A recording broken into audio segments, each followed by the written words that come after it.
Baik, bismillah.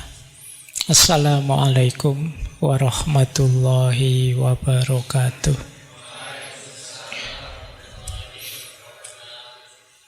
Bismillahirrahmanirrahim. Alhamdulillahi rabbil alamin. Wa bihi nasta'inu ala umurid dunya waddin.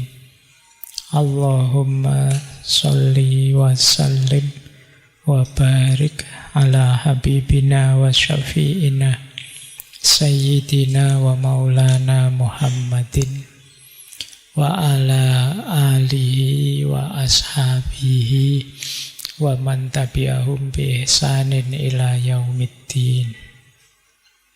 Amma ba'd. Baik, bismillah. Mari kita mulai kajian kita, ngaji filsafat kita. Jadi beliau ini Maria Montessori ini pemikir, dokter sebenarnya ya, yang lebih terkenalnya dokter ya, filosof ya, ilmuwan, mungkin juga bisa diatributi seorang psikolog juga. Gagasan utamanya ya memang tentang pendidikan anak. Beliau berasal dari Italia. Jadi, dan saya tidak harus detail nih cerita riwayat hidupnya. Ini insya Allah beliau orang baik. Jadi tidak perlu ragu-ragu. Tidak ada cerita yang sangat kontroversial tentang beliau. Lurus-lurus saja. Beliau lahir dari keluarga baik-baik. Waktu beliau lahir ayahnya umur 33 tahun, ibunya umur 25 tahun.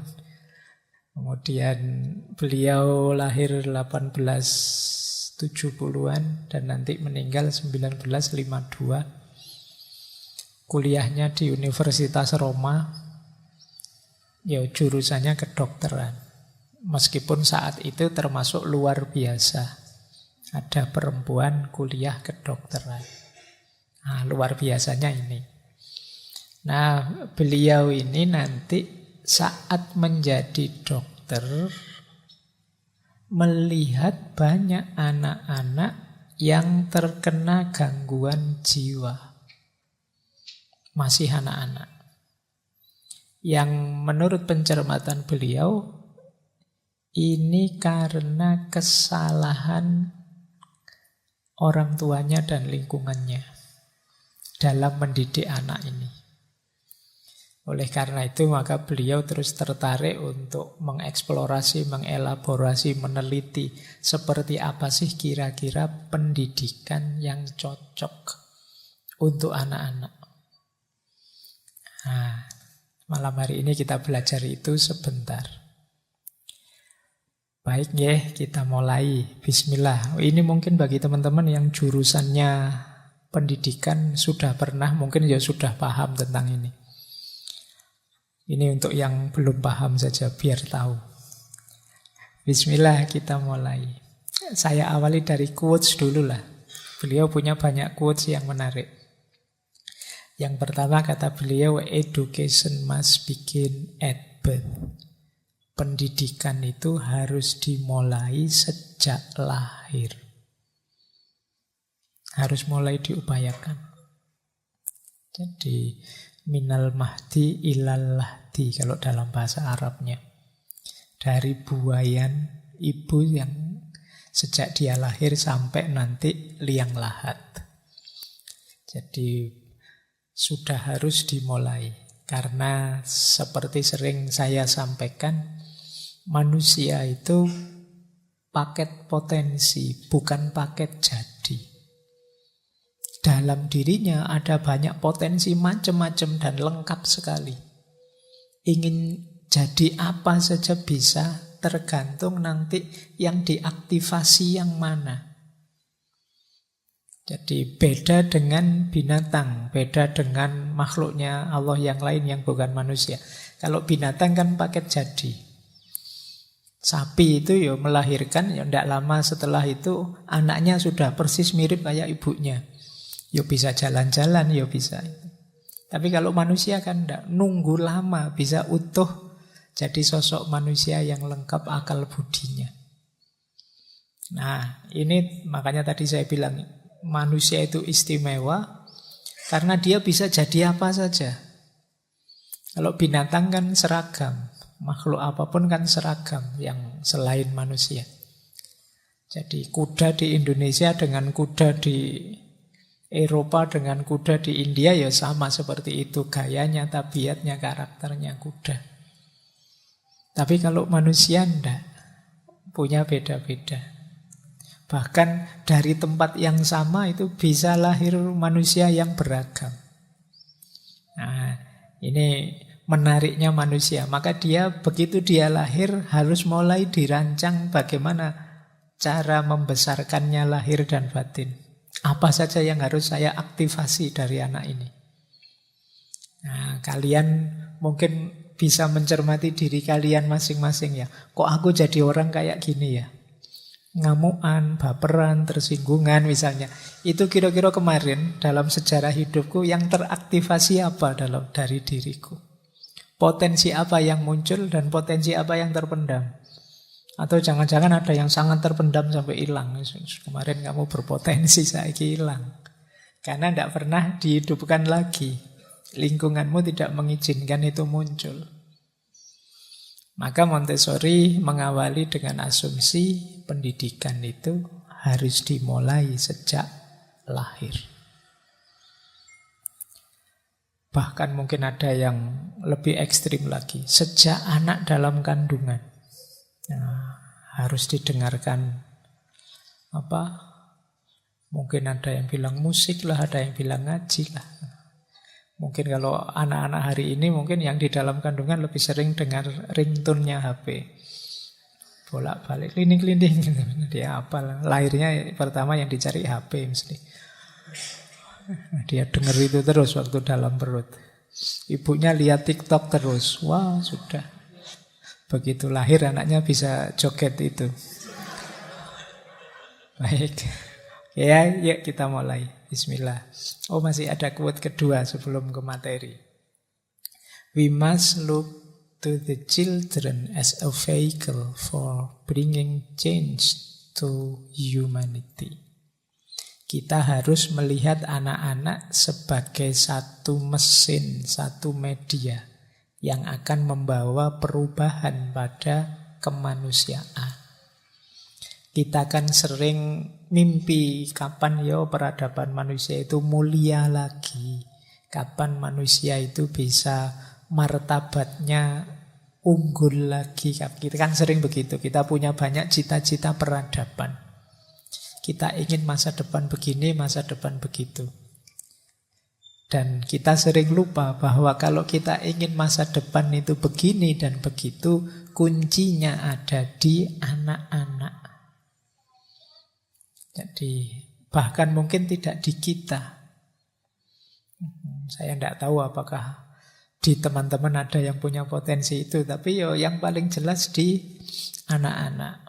Mereka lah kunci generasi. Kalau teman-teman mungkin yang sekarang ikut ngaji mungkin available-nya sampai sekitar 30-an tahun lah yang akan datang. Itu jos-josnya. Tapi setelah itu mesti mulai turun. Sementara kalau di kemarin rame-rame itu kan Indonesia emas itu 2045. Nah, kalian berarti nanti dapat jatah mempersiapkan. Kalau persiapannya ndak sukses nanti 2045 tinggal diingat-ingat saja. Dulu kita pernah bilang 2045. Sekarang 2045, ya gini-gini saja. Nah, bisa jadi begitu. Karena harus mulai sekarang persiapannya. Nah, maka ayo kita melihat anak-anak sebagai masa depan. Semoga tidak ada yang melihat anak-anak sebagai beban. Bahkan sekarang mungkin ada 1-2 yang punya ideologi anti punya anak. Ya, sebenarnya fitrahnya manusia itu berketurunan antara lain. Dalam rangka apa? Melanjutkan cita-cita, mewujudkan cita-cita. Karena durasi hidup kita itu terbatas. Kalau sekedar ingin pleasure sih oke, orang senang-senang. Anak itu hanya merepotkan, tapi kan kita hidup tidak sekedar ingin pleasure, tidak sekedar ingin senang-senang. Tapi juga kita punya achievement, punya target-target yang harus dituju. Yang itu kadang-kadang tidak cukup di rentang waktu usia kita. Perlu dilanjutkan anak cucu kita. Ini antara lain yang mendorong orang kemudian ingin menikah, ingin mendidik anak, ingin punya anak. Dan itu kalau dalam bahasa agama kan bagian dari fitrah. Baik, jadi asumsi kedua, mari melihat anak-anak sebagai aset untuk masa depan, untuk kemanusiaan.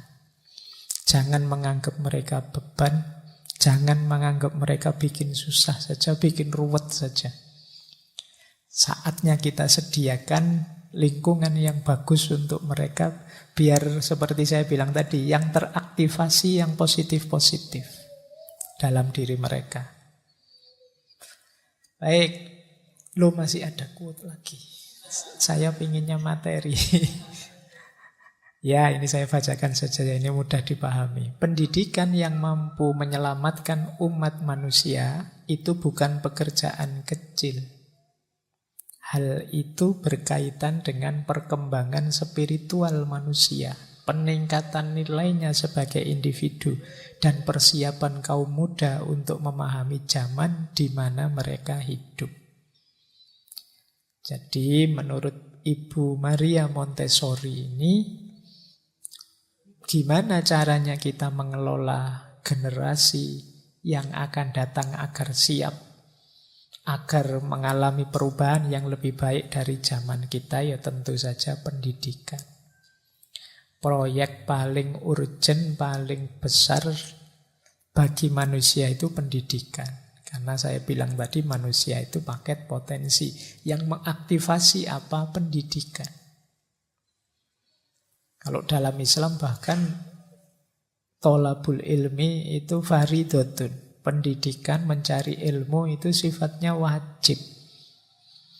Kalau itu fardu kan ya setara saja dengan sholat, zakat, puasa, itu semuanya kan wajib. Cuma kita jarang menggaungkan fardunya mencari ilmu ini. Padahal ini salah satu yang harusnya jadi perhatian kita. Orang tidak kuliah tidak masalah, mungkin tidak sekolah juga ya tidak masalah, tapi tidak mencari ilmu berarti meninggalkan kewajiban. Nah, berarti proyek paling besarnya manusia itu kewajiban. Pendidikan. Bukan filsafat, Pak. Filsafat kalau tidak ada pendidikan ya macet dia. Yang semacam ini kan anggap saja jenisnya pendidikan. Orang berpikir seperti yang jadi tujuan utamanya filsafat. Kalau tidak ada mesin yang namanya pendidikan, ya akan sulit berkembang. Maka yang ketiga, asumsi besarnya, pendidikan adalah proyek paling besarnya manusia. Jadi yang pertama tadi, pendidikan dimulai sejak lahir. Yang kedua, anak-anak adalah mesin menuju masa depan yang lebih baik. Dan yang ketiga, proyek paling besar kita adalah pendidikan.